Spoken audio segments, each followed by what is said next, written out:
یونس نے ابن شہاب سے روایت کی کہ عطا بن یزید نے انہیں خبر دی کہ حمران نے، جو حضرت عثمان رضی اللہ عنہ کے آزاد کردہ غلام ہیں،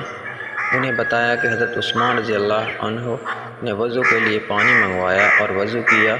تو دونوں ہاتھوں کو 3 بار دھویا، پھر کلی کی اور ناک میں پانی ڈال کر ناک جھاڑی، پھر 3 بار چہرہ دھویا، پھر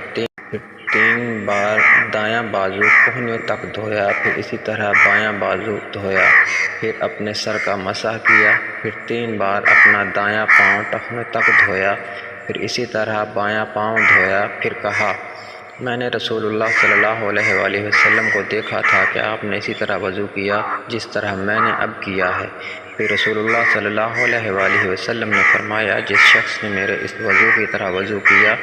پھر اٹھ کر 2 رکعتیں ادا کی، ان دونوں کے دوران میں اپنے آپ سے باتیں نہ کی،